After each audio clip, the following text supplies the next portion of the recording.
Masarap yung mga tinapay dito guys kasi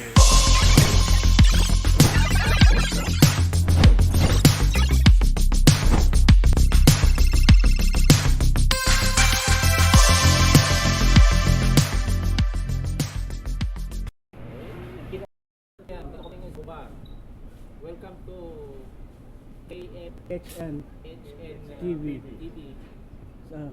okay? channel. Nga pala kami ngayon sa Queen's Bakery. Lakasan mo. Sa bakery ng mga Pilipino ito po. Lahat. Dito mo matatagpuan ng mga sari-saring tinapay. Okay. Ito po ang unahin natin na tinapay. Ang sabi nila dito, pandirigla.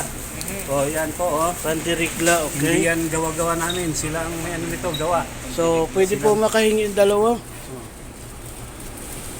Yan. Ano pa? Tapos, Ang daming ang daming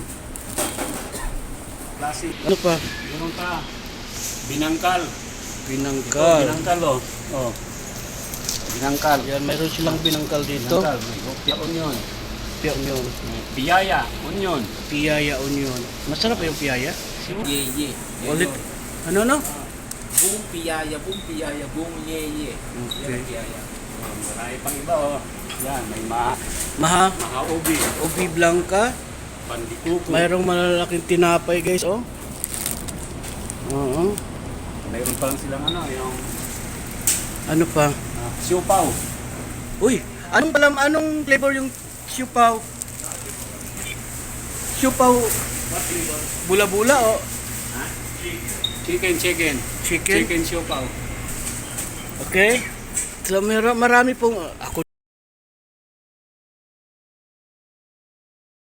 Hello guys, magandang umaga po sa inyong lahat guys. Andito po tayo ngayon sa Alcobar sa Queen's Bakery.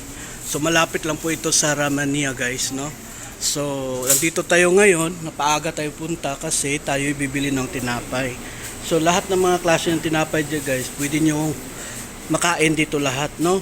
So mayroong iba-iba, ipapalo ako dito. So kung napapansin nyo sa Pilipinas, meron tayong mga ganitong klaseng tinapay pero hindi ko alam kung anong tawag nitong tinapay. Ayan po, makikita nyo ito. Ito marami dito sa Pinas. Ito banana cake, yan. So lahat po ng klase ng tinapay. Ito yung star, madalas natin sa pang-umagahan, no? Sa umaga, ano natin yan. So lahat po ng klase ng tinapay ay matatagpuan lamang dito sa Queen's Bakery. Malapit ito guys sa Ramania, no? So kung bago lang kayo dito sa Saudi at hindi nyo po alam, sabihin nyo lang, magtanong po kayo dito sa Ramania kung saan po ang Queen's Bakery. So ayan, dito po makakawa po din kayo ng piyaya. Di mo niya kailangan pumunta ng Cebu, meron na po kayo mabibiling piyaya dito. Dalawang klase, ubi at saka onion flavor.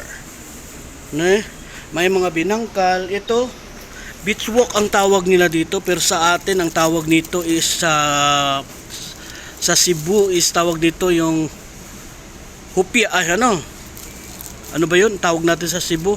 Kalimutan ko na tuloy. Sorry. Tapos ayan, mayroong pandirigla. So meron po din dito, hindi ko alam kung anong klase ito. Chicharon. May mga design yung chicharon nila guys. So tingnan nyo guys ko. So dito lang yan matatagpuan guys sa Queen's Bakery. Okay. Basta ulitin ko, pandikuko. Ulitin ko, kung nasa Ramania kayo, pwede kayo magtanong saan ang Queen's Bakery at ituturo po kayo ng ating mga kababayan kung saan naman. Kasi kilala naman tong Queen's Bakery, di ba? So mayroong chicharon. Chicharon balat ng manok. Magkano ba to? Ay. Brad Jerry. Pakitanong kung magkano tong chicharon na balat ng manok. Walang presyo ako nakita. Yan, chicharon bulaklak. Tapos may mga eggnog. Masarap to. Kuha tayo eggnog, oh. Ding dong. Ding dong. Okay. Ayan. Fish crackers. Ayan oh, fish crackers. Dito lang po yan. Meron tayo silang dito naman mga tinapay pa rin. Kung saan na nakalagay yun. Yung Maha Blanca nila guys oh. Maha Blanca is 10 real. 10 real. Parang gusto kong kumain ng mahabang. Oo, nandito yung mga kababayan natin na ano, alam na nila dito lahat. Ay, nagtago si kababayan, sorry. So, ayan, chicharon. Sige. Masarap yung mga tinapay dito guys kasi puro may init. Ayan. May init pa yung tinapay nila. Meron silang bagong binabalot doon. Kahit anong oras, kahit tanghali na may mga mainit tinapay. Hapon, maraming pa din siya na malalam. So, lahat.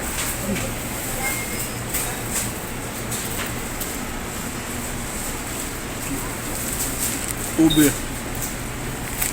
Masarap.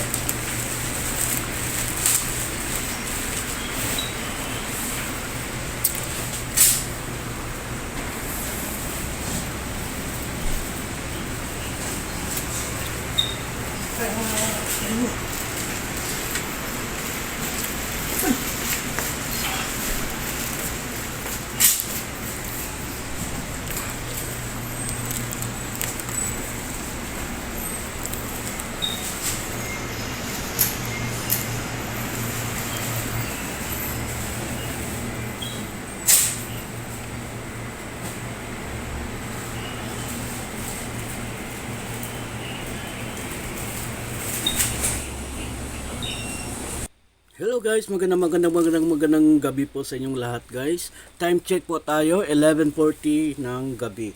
So papakita ko lang po, kakauwi lang po namin, galing gumagala simula ng umaga. So bumili po ako, siyempre dumaan po ako sa ano. Ayan guys, bumili ako ng eggnog cookies. Ayun, meron ng eggnog cookies. Yung dingdong, bumili din ako dingdong pero kinain na namin. And then bumili din ako ng tinapay na Spanish bread. Ayan. Bumili ako ng tinapay na Spanish bread. Okay. And then pia. Ayan. Pia, ano ba yun? Basta ubi. Masarap to siya guys. Oo. So kailangan makain natin yan bago mag-expire. Kailan bang expiration nito? October 28. Okay. Ito, walang expiration kasi kaya kailangan ko magkain natin yan. And then, bumili din po tayo nitong, ano ba itong tawag nung kanina? Sa, ano ba yun? Pandirigla. Pandirigla, ano ba yun? Parang ganun yata. Pandirigla. Bumili ako ng dalawa guys. Ang sarap dito guys, lalo sa umaga tapos kain ka ng kape. Ayan ang ganda ng pandirigla. Hindi ba kung naalala nyo dati yung sa mga noon pa, sinauna pa na ganito na klaseng tinapay. Marami yung mga itim-itim nakikita mo, di ba? Hindi parang kala mo nga parang may mga nahalo pang bato, mga buhangin baga. So ito napakalinis tingnan mo. Ang linis talaga siya guys, ang promise. So ito binili natin. So, dahil 11:42 na po, midnight snack po ako, pero ang kakainin ko po ay itong, kasi ito mag-expire to siya nung mag-expire siya sa November 7 ito. So, matagal po yan. So, kailangan ito ang kailangan natin. Kasi binili ko to kanina, mainit pa. Mainit pa talaga siya. Kakaahain lang doon sa pugon, sa lutuan nila. Tapos, siyempre umaga yun, hindi namin nakain kasi nga naghalo-halo kami, tapos nag-spaghetti kami na, ewan ko, na parang na-food poison kami sa spaghetti kanina. Walang kalasa-lasa na spaghetti, guys, grabe. Mambot na lang. Alam mo, yung order na spaghetti, hindi ko nakain yung akin. Tapos yung kasama ko, kinain na nilang halos kalahati.